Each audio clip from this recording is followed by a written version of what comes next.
Hi everybody and welcome to 120, your Chief Contrarian Officer at your full disposal. Sadly and tragically, we're entering the 9th month of the latest crisis.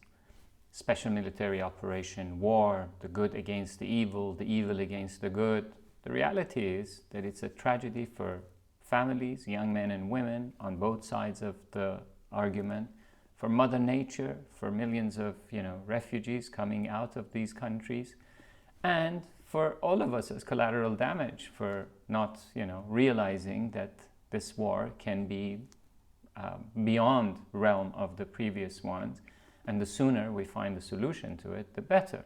And that begs the question that why there is not even any intention on both sides of this argument to have a diplomatic solution out of it.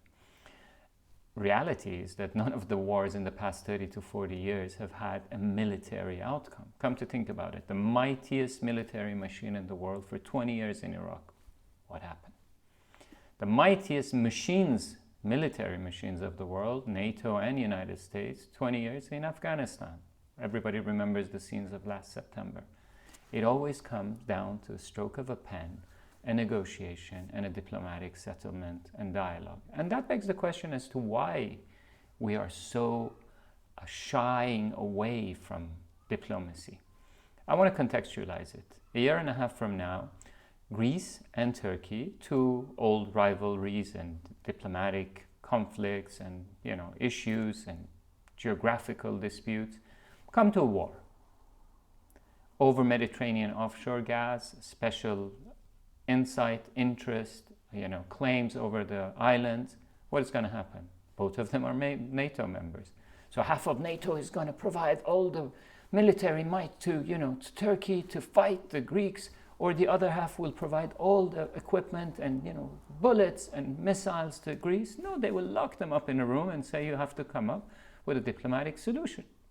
And that begs the question, why can't we have even a ceasefire between these two parties in this latest engagement? Why doesn't the whole world, NATO and otherwise, say you guys have to come and have a diplomatic dialogue? What is the end game out of this?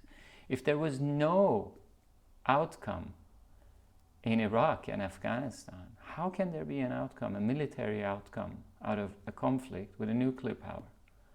This is just beyond beggar's belief. And it brings me to a beautiful poem by Winston Hugh Auden, which goes like this.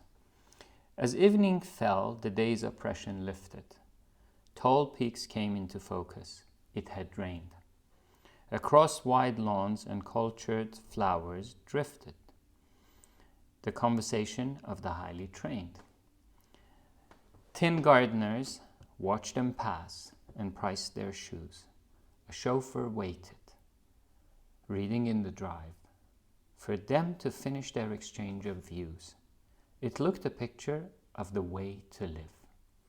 Far off, no matter what good they intended, two armies waited for a verbal error, with well-made implements for causing pain.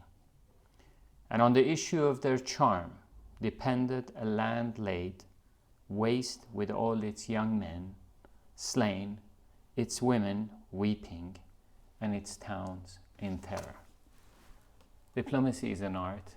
Negotiation is not a weakness, it's a strength. And we have to bring this crisis to an end way sooner than we can imagine.